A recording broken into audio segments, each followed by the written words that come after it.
Hello friends, technical ज्ञान में आपका स्वागत है। तो जैसा कि हम जानते थे, पिछले क्लास में हम लोग पढ़े थे यूनिट एंड डायमेंशन का फर्स्ट लेक्चर हो चुका है। तो चलिए बाकी जो यूनिट एंड डायमेंशन का दूसरा लेक्चर है जो हमारा स्टार्ट करते हैं प्रिंसिपल ऑफ होमोजेनिटी से। प्रिंसिपल ऑफ होमोजेनिटी कहने का मतलब है ऐसा कोई भी बीमीय समीकरण जिसकी प्रत्येक की बीमा क्या हो, प्रत्येक पद की बीमा समान हो, वो क्या कहलाता है? प्रिंसिपल ऑफ होमोजेनिटी कहलाता है। जैसे आप देख ही रहे हैं, आप लोग नोट करते चलिए। किसी भी बीमीय समीकरण के प्रत्येक पद की बीमा क्या होती है? बराबर होती है। उसे समघातता के सिद्धांत कहते हैं। जैसे समझने के लिए मान लीजिए कोई दिया हुआ है 4 kg प्लस 5 मीटर बराबर 7 ग्राम। ये कभी पॉसिबल है? क्योंकि ये केजी में है, ये मीटर में है और ये क्या है? ग्राम में है। कभी भी केजी और मीटर क्या होगा? ये एक साथ जुट नहीं सकता। मतलब क्या है? घोड़ा घोड़ा जुट सकता है, गधा घोड़ा नहीं ना जुटेगा। इसलिए कहा गया है कि जैसे कि हमारा क्या है, मान लीजिए 5 मीटर है, ये 6 मीटर है, इसको जोड़ के कितना लिख सकते हैं? 11 मीटर लिख सकते हैं। तो ये क्या कहलाएगा? समघातता का सिद्धांत। क्योंकि इसके प्रत्येक पद की बीमा क्या है? समान है। ये भी मीटर है, ये भी मीटर है, ये भी मीटर है। तो इसको क्या कहते हैं? Principle of homogeneity. अगली बात करते हैं, आखिर समघातता का सिद्धांत तो पढ़ लिए, आखिर इसका उपयोग क्या है? तब अगला हेडिंग दीजिए, समघातता का सिद्धांत का उपयोग। समघातता का सिद्धांत का उपयोग, तो इसका हम बहुत 3 तरह से उपयोग करते हैं। जैसे मान लीजिए पहला उपयोग क्या है? भौतिक के विभिन्न सूत्रों को सत्यता ज्ञात करना। भौतिक में भी क्या है? भौतिकी में बहुत सारे सूत्र हैं, उसके आखिर सत्य है कि असत्य है, इसकी सत्यता की जांच हम इस नियम से कर सकते हैं। दूसरी बात करते हैं, किसी भौतिक राशि को एक पद्धति से दूसरे पद्धति में चेंज करना। समझ सकते हैं? मान लीजिए कि 4 पद्धति हम पढ़ चुके हैं ऑलरेडी, तो एक पद्धति से क्या होता है? दूसरे पद्धति में चेंज करना होता है। तीसरा पॉइंट क्या है? तीसरा पॉइंट विभिन्न भौतिक राशियों को बीच संबंध स्थापित करना। जैसे मान लीजिए अभी भौतिक राशि पढ़े, क्या है भौतिक राशि? किसे कहते हैं? आप लोग पहले भी जान चुके हैं कि उसमें कहा गया था भौतिक नियमों को व्यक्त करने के लिए जिन राशियों को उपयोग करते हैं उसे क्या कहते हैं? भौतिक राशि कहते हैं। तो यही हमारा है कि ऐसे बहुत सारे भौतिक राशि दिए हुए उनके बीच क्या करेंगे? संबंध स्थापित करेंगे। ये हम किसके द्वारा कर सकते हैं? तो बीमीय समघातता के सिद्धांत के द्वारा, माने प्रिंसिपल ऑफ होमोजेनिटी के द्वारा। चलिए इसको लाइन बाय लाइन बारी बारी से पढ़ते हैं। जैसे पहला ही है, हम ऑलरेडी जानते हैं भौतिक सूत्रों को बीच सत्यता जांच करना। जैसे पहला क्या है? चलिए इसको देख लीजिए, S equal to U T, S equal to V T, चाहे V equal to U T plus A T. अब बात करते हैं, चलिए अब यहाँ आपको समझाते हैं। पहला क्या था? S equal to V T, मतलब ये आपका एल एच एस हो गया, ये क्या हो गया? आर एच एस हो गया। ये तो जानते हैं ना, लेफ्ट साइड और राइट हैंड साइड। अब हमारा क्या होना चाहिए? ये कब सूत्र सही होगा? जब इधर की बीमा और इधर की बीमा दोनों की बीमा समान होगी, तब ना ये सूत्र साबित होगा कि आखिर ये जो फॉर्मूला है सही है कि नहीं। तो वही चीज देखते हैं। पहले हमारा एस क्या है? एस क्या है बाबू? दूरी है, इसको डिस्टेंस बोलते हैं। मतलब इसकी बीमा क्या हो जाएगी? एल, सिंपल एल ही होगी। ये तो एल एच एस हो गया आपका। चलिए इसको समीकरण 1 मान लेते हैं। दूसरा क्या है? आर एच एस की बात करते हैं। आर एच एस क्या है? वी इंटू टी, यानी ये क्या है? वेग अगुणे समय। अब देखिए आपके पास वेग की बीमा थी, वेग की बीमा कितना था? एल टी माइनस 1, यही ना था, इंटू समय का क्या होता है? T T. तो अब देखिए ये टी प्लस में है और ये क्या है? माइनस में, कैट आउट हो गया, तो कितना बच गया? एल। ये समीकरण 2। अब देखिए समीकरण 1 भी कितना आया? एल, और समीकरण 2 भी आया कितना? एल। तो मतलब क्या हुआ? L H S equal to R H S, दोनों बराबर हो गया। तो कह सकते हैं ये सूत्र क्या है? सही है। इसी प्रकार आप इसका भी निकाल सकते हैं, v equal to U T plus A T, S equal to U T plus half A T square, V square equal to U square plus 2ac। आप तीनों गति के समीकरण में पढ़े होंगे। जैसे पहला हम आपको बता चुके, प्रूव्ड हो चुका है। दूसरा देखिए भी एल एच एस में क्या है? भी क्या है? वेग है। तो वेग की बीमा क्या होती है? L T minus 1। दूसरा आर एच एस की बात करते हैं, ये हो गया यू। यू भी क्या है? वेग है। और ए क्या है? त्वरण है। और टी क्या है? देखिए भी को क्या कहते हैं? अंतिम वेग कहते हैं। यू को क्या कहते हैं? प्रारंभिक वेग कहते हैं। अब आ जाइए दूसरा चीज। तो चलिए एल एच एस की बात करते हैं। तो एल एच एस में क्या है? You plus A T. You मतलब वेग ही है, तो इसकी बीमा आप जानते ही हैं। दूसरा ए एक्सेलरेशन की बीमा क्या होती है? L T power minus 2 into time के लिए टी। अब L T minus one plus L T minus two plus, देखिए यहाँ -2 है, यहाँ कुछ नहीं है तो +1 है, कुछ नहीं है तो +1। अब इन दोनों को जोड़ेंगे तो इतना, अब L T minus one L T minus one बराबर क्या हो गया, मान लीजिए यहाँ पे 2 भी लिख भी देते हैं तो बोले हैं बीमा में यहाँ पे आंकिक मान का कोई वैल्यू नहीं होता, मतलब इसका बीमा कितना हो गया एल टी, और इसका बीमा क्या है, समीकरण 1 और समीकरण 2 दोनों का बीमा क्या है एल टी माइनस वन। इसलिए प्रूफ हो गया, ये प्रूफ हो गया ना कि L H S equal to R H S proved. इसी प्रकार आप इसका निकाल सकते हैं, S equal to U T plus half A T square, इसका भी सेम प्रोसेस सेम है, आप देख लीजिए, नोट कर लीजिए। देखिए सबसे भारी चीज़ है पढ़ने के लिए जो भी फिजिक्स केमिस्ट्री है, तो जब तक आप लोग कॉपी कलम लेकर नहीं बैठिएगा तब तक नहीं हो सकता है। देखिए 2 ही चीज़ होता है आपको ज़िंदगी में, 2 ही चीज़ भगवान भी दिए हुए हैं, या तो 50% हंसीएगा या 50% रोइएगा। अब चूज आपको करना है कि पहले हंसना चाहते हैं कि बाद में रोना चाहते हैं, ठीक है। इसको नोट कीजिए, कॉपी में नोट कीजिए, फटाफट कीजिए। इस तरह फिजिक्स बिना कॉपी कलम का नहीं पढ़ा जाता है, ऐसे नहीं तो देखते रह जाइएगा, सारा चीज़ निकल जाएगा। अब ये एक क्वेश्चन और आपका है, इसको भी आप प्रूव कर सकते हैं। जहाँ भी दिक्कत हो इसमें आप पूछ सकते हैं हमसे, कमेंट बॉक्स में लिख सकते हैं। अभी देखिए सबसे बड़ी चीज़ है कि अभी बोर्ड का प्रॉब्लम है, बोर्ड कल आ जाएगा तो लाइव हम पढ़ाना स्टार्ट कर देंगे। अभी तत्काल है कि बच्चों को दिया जा रहा है कि कम से कम ये देखे समझे, हाँ यही है, ये नहीं कहेंगे हम सब जानते हैं, लेकिन इतना है जो भी है सही है। चलिए आपका ये प्रूव हो गया। अब जिसे दूसरी बात करते हैं, ये क्वेश्चन दिया हुआ है टी इक्वल टू इतना दिया हुआ है रो एच रो जी टी, जहाँ क्या है ये एक क्वेश्चन है, ये लंबा लंबा क्वेश्चन वीवीआई क्वेश्चन ये पूछा हुआ है बहुत बार, इसलिए आप इसको थोड़ा देख लीजिए। टी क्या है, टेंशन है, ये क्या है पृष्ठ तनाव। आपको बात करते हैं आर रेडियस, रो क्या है, इसको रो ऐसे लिखा जाता है, घनत्व एच क्या है नहीं। अब इन सबों में दिखाना है कि आखिर ये फॉर्मूला सही है कि नहीं। तो चलिए वही same to same R H S, tension के लिए क्या होता है M L T minus two. आप पृष्ठ तनाव के लिए बहुत पहले पढ़ चुके हैं, उसमें पहला क्लास में देखिएगा। अब आर एच एस की बात करते हैं, आर एच एस में आर है तो ये क्या है त्रिज्या, त्रिज्या के लिए क्या लिखेंगे एल लिख देंगे। उसके बाद क्या है एच है, एच क्या है हाइट है बाबू, ऊंचाई है ना, तो इसका भी एल हो गया। रो को हम जानते हैं एम एल, रो क्या होता है मास बाई वॉल्यूम, तो मास बाई वॉल्यूम मतलब एल की। और दूसरा क्या बचे जी, ये क्या बचा आपका जी गुरुत्वीय त्वरण, तो गुरुत्वीय त्वरण जो त्वरण का होगा वही। अब बट्टे में क्या आ गया 2, तो 2 के लिए कोई बात नहीं है, 2 संख्यात्मक है, उसका मान रखेंगे या न रखेंगे कोई दिक्कत नहीं। अब चलिए जो कट रहा है काट दिए, यहाँ देखिए 3 है एल 1 2, एगो एल क्या है 3 प्लस में, ये क्या है 3 माइनस में, 3 प्लस में और 3 माइनस में, कट आउट हो गया। अब बच गया एम और टी के पावर -2, एम टी पावर -2। अब देखिए एम टी पावर -2 यहाँ, और ऑलरेडी आप एम टी पावर -2 यहाँ, मतलब टी बराबर इतना प्रूव हो गया। तो बस इसमें यही है कि पहला में क्या किया जाता है, सूत्र को प्रूव कर दिया जाता है कि आखिर सूत्र जो हम लिखे हैं सही है या गलत है। चलिए दूसरा पॉइंट पढ़ते हैं, ये आप लोग देख सकते हैं, 1 मिनट।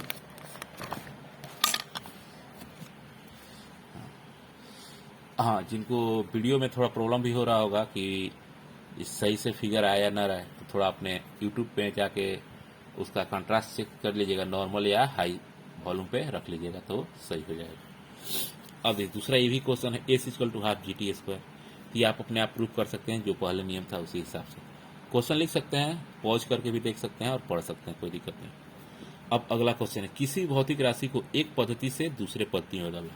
जैसे मान लीजिए हमारे पास 4 पद्धति, एसआई यूनिट था, एफपीएस था, एमकेएस था, सीजीएस था। तो मान लीजिए कोई यूनिट दिया है कि सीजीएस में आपको दिया हुआ, कह रहा है कि नहीं भैया हमको एसआई में चाहिए, चाहे एसआई में दिया कह रहा है कि नहीं हमको एक एमकेएस में चाहिए, एमकेएस में दिया कह रहा है नहीं हमको एफपीएस में चाहिए। तो करना है मतलब एक दूसरे से, एक पद्धति से दूसरे पद्धति में चेंज करना है, तो उसके लिए घबराने की कोई बात नहीं है।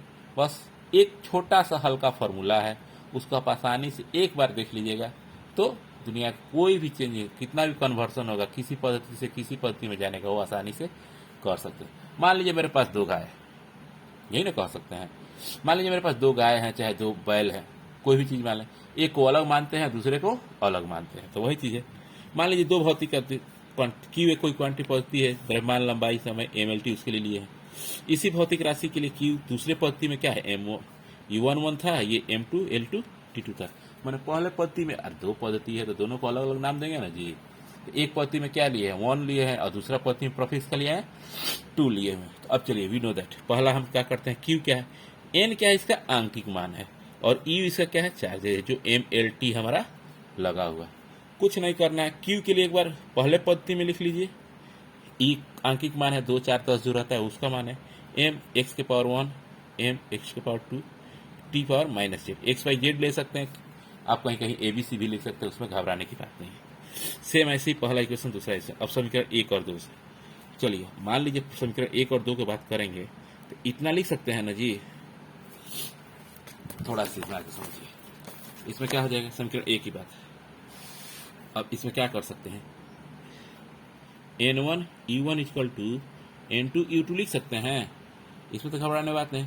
अब पहला पद तो ये हो गया, दूसरा पद तो ये हो गया, तो अब जब हम बात करते हैं तो N2 बराबर क्या हो जाएगा, N1 U1 बटा U2, यही ना होगा। तो बस यही सेम चीज किया गया हुआ है, N1 U1 बटा U2। N1 जेम कहते हैं, U1 के लिए हम जानते थे इतना था, U2 के लिए जानते थे इतना था।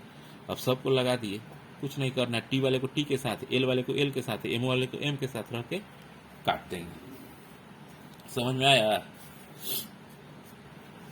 कुछ, बस थोड़ा सा ध्यान दीजिएगा, फिजिक्स कुछ नहीं रखा हुआ है। आप इतना तो कहते हैं, अब बस रोज 11th वाले हों या 12th वाले हों, रोज 10-10 मिनट 20-20 मिनट का एक वीडियो देख लीजिए, रोज एक टॉपिक आपका कंप्लीट हो जाएगा, कहीं किसी कोचिंग कॉलेज जाने की जरूरत नहीं पड़ेगी, आप आसानी से इसको समझ सकते हैं। हाँ, क्वेश्चन आप बुक से लीजिए, लगाइए, यहाँ पे क्वेश्चन जो बनवाना है बनवाएंगे हम। जैसे क्वेश्चन देख लीजिए, भी क्वेश्चन अच्छा क्वेश्चन है, FPS पद्धति में गुरुत्वीय त्वरण का मान 32.2 फुट सेकेंड स्क्वायर है, फुट लिख दिया, सेकेंड स्क्वायर किस पद्धति में है, FPS पद्धति में, ठीक है। दूसरा चीज, इसका मान SI पद्धति में ज्ञात करें। अब इसको किस में ज्ञात करना है, तो इंटरनेशनल सिस्टम में ज्ञात करना है। चलिए बात करते हैं, Q1 जो क्या है, गुरुत्वीय त्वरण है, जिसकी बीमा क्या होती है इतना, और इसका मान कितना दिया है इतना। N2 के लिए वही फार्मूला, ये वाला फार्मूला आपको यूज करना है, इसके लिए घबराना नहीं, ये एक रेडीमेड फार्मूला है, कहीं नहीं मिलेगा आपको, बस कुछ नहीं, M1 वाले को M2 के साथ, जो पहला पद्धति दिया है उसको ऊपर लिखिए, दूसरा पद्धति को नीचे लिखिए, क्योंकि हमको दूसरा पद्धति में चाहिए, N2 का मान चाहिए। देखिए आंकिक वैल्यू ही चेंज होता है, बाकी सब सेकेंड, फुट के जगह क्या आ जाएगा,